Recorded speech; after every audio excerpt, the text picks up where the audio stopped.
working on valence shell electron pair repulsion theory, okay? So what that means is, so I taught you before how to do Lewis dot structures. If you don't know how to do Lewis dot structures, go back to other videos, learn that. Because if you get the Lewis dot structure wrong, you're gonna get that predicting molecular shape as well as electron pair geometry wrong as well. So I worked out and I put these on the board already. Let's start talking about the tetrahedral series. And basically, let's look at CCl4. This is the Lewis dot structure for it. So guys, there's a few things that you need to address. You need to build a model to help you see it. And we need to start asking ourselves some questions about this. We need to determine its electron pair geometry. And the electron pair geometry involves counting how many electron sets surround your central atom. See, your central atom is the one that I have my hand on. See, that carbon in the middle, okay? And these are your outer atoms, the chlorines in this case, okay? So, let's count 1, 2, 3, 4. This has 4 electron sets around it, or electron clouds, or electron domains. Different books use the same, or use different terminology. So, your electron pair geometry is going to be determined by how many electron clouds are around your central atom. 1, 2, 3, 4. So, you have 4 electron clouds. That means you look up on your table that you're going to have to memorize, right, for exams. And if you have 4 electron sets, it means your electron pair geometry is tetrahedral. Now, what about molecular geometry? How do you determine the molecular shape for this one? Okay? Here you have to count your bond pairs and your lone pairs. And so remember, bond pairs are paired like these sticks that are shared between 2 atoms, right? So this is a bond pair connecting carbon and chlorine, right? This is another bond pair, right? So what you need to understand is that your molecular geometry is going to be the same as your electron pair geometry if you don't have any lone pairs. Look at the central carbon atom. We have 1, 2, 3, 4. 4 bond pairs, okay? And then how many lone pairs? Is there any electron that's not bonded to something else here on the central atom? No. You have 0 lone pairs. So in that case, guys, your molecular geometry, which I write as Mg, is also going to be tetrahedral. So let's look at what this means. Do you see how this looks like a regular tetrahedron if you were to connect all these guys together? And the other way I think about it is that it looks like a camera tripod, right? So it's a tripod, and this camera is sticking up on the top. That's how I like to think about that. Now, when we do this, guys, so the molecular geometry is tetrahedral. It's the same as the electron pair geometry. You want to ask yourself, why, when you see me guys do this right here, why do you see me do it in which I put the 3 like that and then 1 sticking up? Why can't I draw it? So I'm going to erase this for a second and come back to it. Why can't I just draw it as C, Cl, Cl, Cl, Cl like that? Okay? Does this really tell me, reflect on paper, because the paper's 2D, right, or the board? Does it reflect the 3D shape of how this looks like? No. Because remember, the idea here is it's electron pair repulsion theory. Don't forget that these are electron clouds, and electron clouds are negatively charged. Do they want to be next to each other? No. So they're going to orient themselves around the central atom so that they are as far away from each other as they possibly can. If you do it like that, in which the carbon and the 4 chlorines are flat in one plane, what's the angle here? 90 degrees, correct?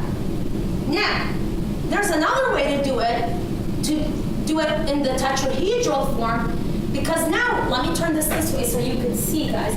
This is not 90 degrees anymore, right? So the bond angle here, right here, is going to be 109.5 degrees for tetrahedral. Which is more, 109.5 or 90? So of course you say 109.5. So that's why when you have CCl4, one central carbon and 4 surrounding bonded atoms, your molecular geometry is going to be tetrahedral, not like that. So this is incorrect. And it's going to be drawn in which you have 3 that are the legs of a tripod and the camera sticking up on the top like this, okay? Because again, it's about these electrons being as far away from each other as they possibly can while still being bonded to the central atom. That's what this whole idea is about, 3D shape, okay?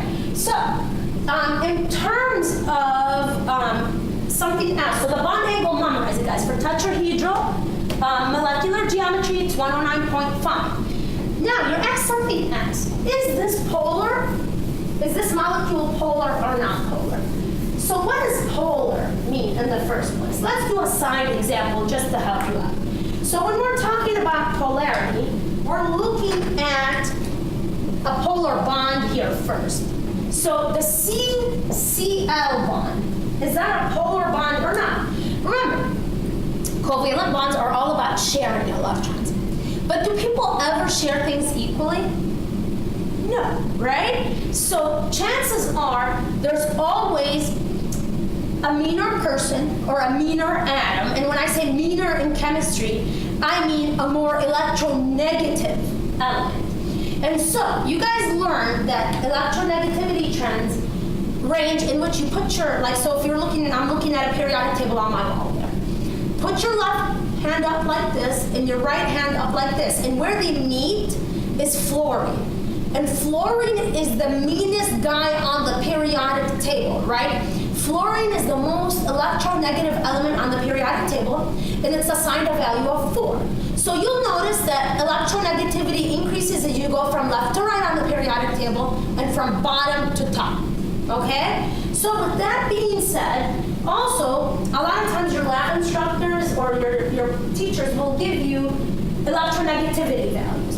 And you could always use those as well. So let me see, the ones that we give you is chlorine, the electronegativity value for it is 3.0, and carbon has got an electronegativity value of 2.5. So when you do the difference between those, 3 minus 2.5 is 0.5. And that value, remember, that value, if you're like between 0 and 0.4, you can say that's non-polar.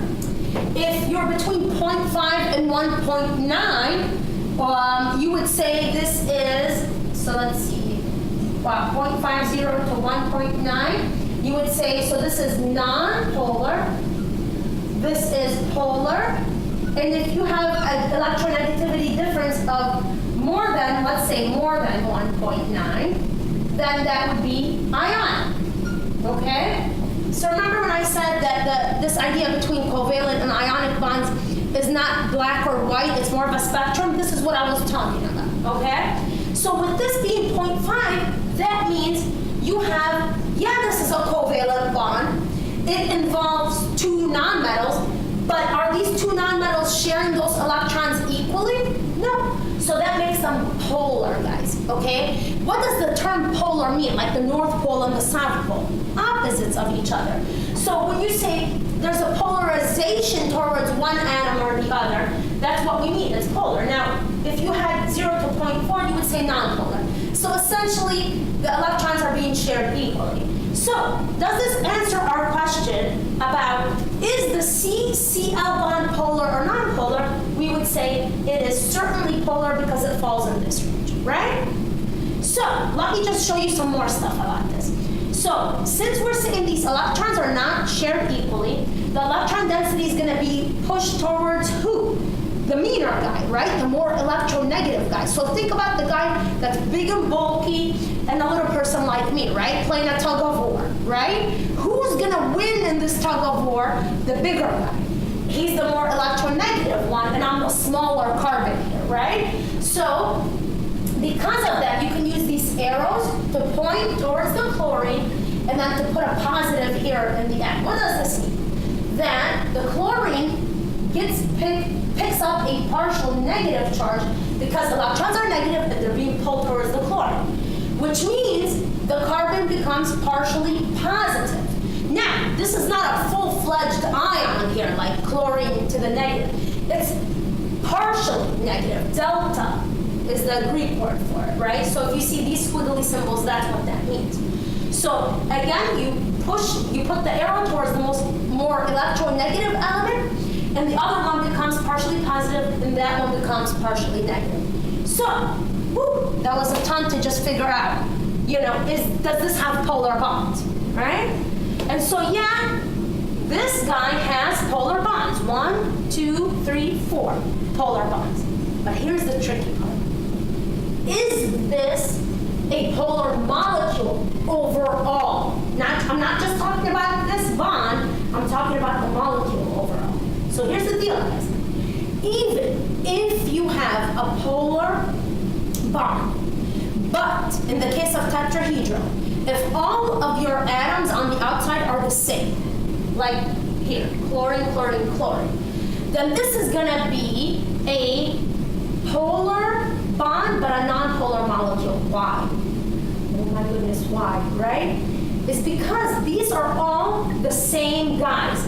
So even if you think about like the rock, right? And the rock is a very strong guy, right? But there's 4 of them here. 4 rocks that are pulling in equal and opposite directions. And so the net polarity is going to cancel. That's like me being in the middle, right? And I have one rock guy pulling on my hand in this direction, the other pulling in this direction. Am I going to go anywhere? No, because their pull is going to cancel out in equal and opposite directions. How does this apply to that? Is that this is a fully symmetrical molecule. No matter where you cut it, so if we do it this way, guys, and we cut it down the plane, right down the middle, it's fully symmetrical. We turn it this way, no matter where we cut it, it's fully symmetrical. So here's how you want to think about it. Even if you have polar bonds, if all your outer atoms are the same, you're going to say it's a non-polar molecule. Got it? But let's say that I change this. And I put, let's say, 3 chlorines, and now I don't know. Let me put a hydrogen, okay, on here. So these are 3 chlorine bonds, and this is a hydrogen bond. Does this have polar bonds? Yes, it has polar bonds because it still has a CCl. But is it a polar molecule overall? Is this whole molecule polar? In other words, is the electron density, the electron cloud being distorted towards one or the other? And you're going to say yes now, it is a polar molecule. Why? Because these 4 outer atoms are not the same anymore. One of them is different. One of them is a hydrogen. So it looks like the electron cloud is going to be distorted towards the white balls, right? Because the white balls are the more electronegative atoms. They're the chlorine, right? And this is the hydrogen. So they're going to be polarized that way. See? Your molecule is going to be polarized towards this way, okay? So keep that in mind. Now, let's go on to, so just let me write that on the board here to make sure that you got it written down, is that this molecule is non-polar. Okay? All right, let's look at the next fluid structure, and then let's determine some things about it, okay? And so let's first determine what the electron pair geometry is. So that's what I had written above here. pH3, and so we already did the Lewis structure for that. Again, go back to the video if you don't know how we got there. And I'm going to build a model here for you. Okay, see what I just did? I just pulled off one of the hydrogens up here, and then I left the 3 legs of the tripod down here. But why did I leave the stick up here? Why do I still have 4 sticks on it? Because this stick is still, it represents a lone pair. We have a lone pair, guys. So when you count the number of electron sets, you count 1, 2, 3, 4. The lone pair counts as one electron set. So the electron pair geometry is determined by how many electron sets. I don't care what these electron sets are. They could be lone pairs or they can be bonded to something else. It doesn't matter. 4 electron sets means this is a tetrahedral electron pair geometry. So the electrons are still oriented like a tetrahedral, are they not? Okay? Except we just took that other bonded hydrogen off, okay? So, in terms of molecular geometry is taking into account how does this molecule look like if I took the electron pair set off like this. So it's the bonded electrons. That's the molecular geometry. So in that case, you have to count how many bond pairs and how many lone pairs. Bond pairs are pairs that are bonded to something else. So 1, 2, 3, right? 1, 2, 3. 3 bond pairs. How many lone pairs? 1 lone pair. But notice, it still adds up to 4 electron sets. So in that case, guys, what we have, you go to your table and you look it up, but of course you're going to have this memorized for the test. In this particular molecular geometry in which you have 3 bond pairs and 1 lone pair is going to be called trigonal pyramidal. Why? Okay, if you look, this here looks like the top. Let me take this off so you can see it better. But you see that? This looks like the top of a trigonal pyramid, right? Because it's going down. Because this is not completely flat. You see how that goes? Right there. I'm trying to twist it so you can see it like that, right? Like this. See that? So I know we're ever so creative when we come up with these, right? So the molecular geometry, you count your bond pairs, your lone pairs, and then you know that if you got 3 bond pairs, 1 lone pair, that's trigonal pyramid.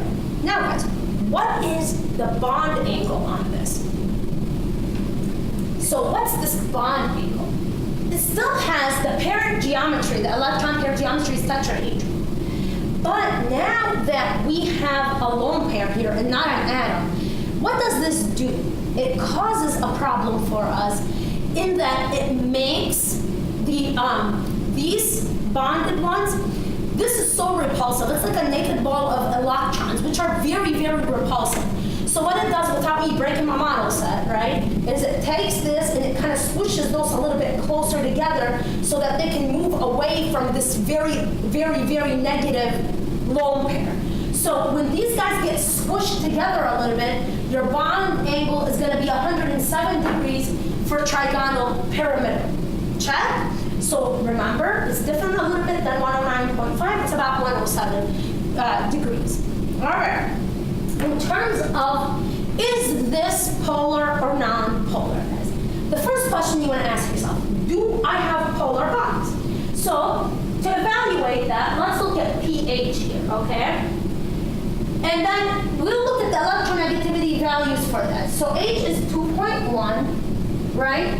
P is also 2.1, right? Which is kind of fun. So you might say, okay, that means that this is non-polar. But here's what I need you to think about, guys. I need you to think about that lone pair, right? There's a lone pair here. And that lone pair is going to polarize your molecule. Think about it. Do you have 4 different things that are exactly the same hooked up to the central atom? You don't.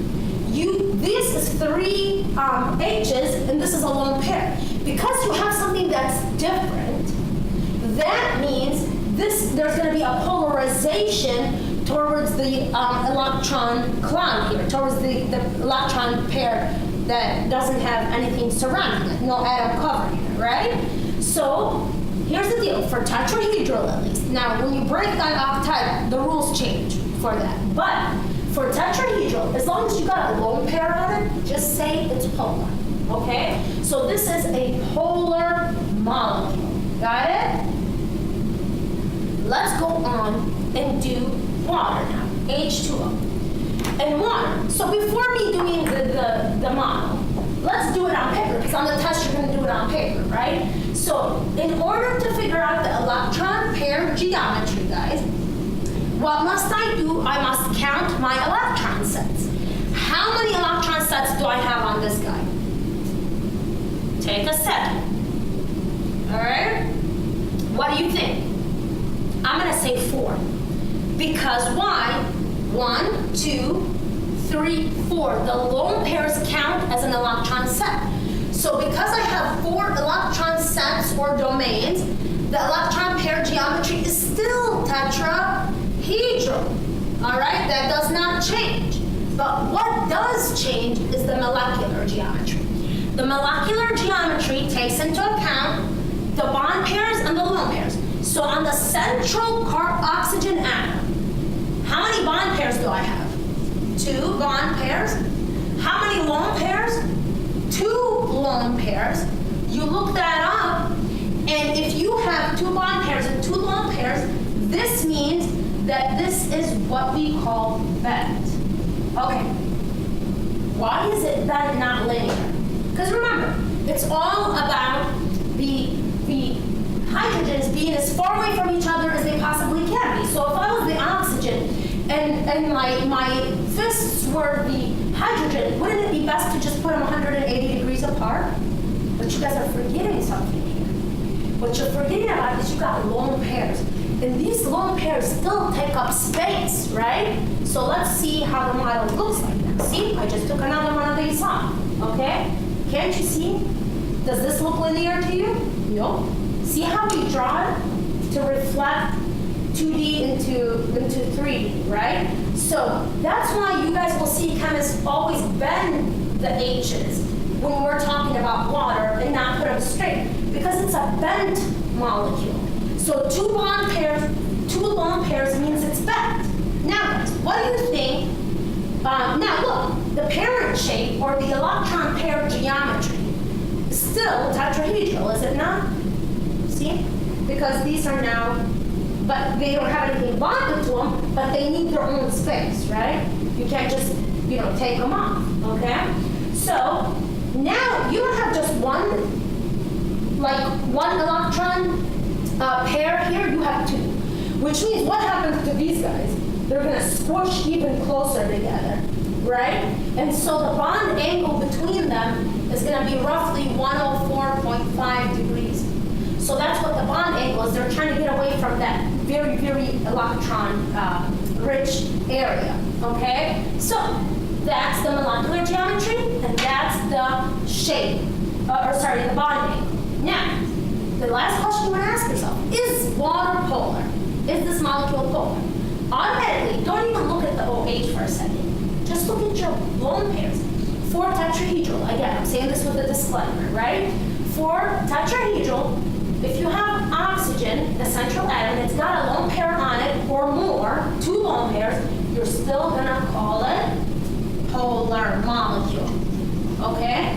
Because see, look at this. You don't have 4 equal things on the central atom. You have 2. Now don't think 2 cancels 2. It doesn't work that way, because this is a little bit more polar than this is, okay? So that's how that works in terms of polarity. That sums it up for the tetrahedral series, guys. So I'm going to do another series for each of the electron pair geometry sets, and keep looking at those if you need help on additional ones.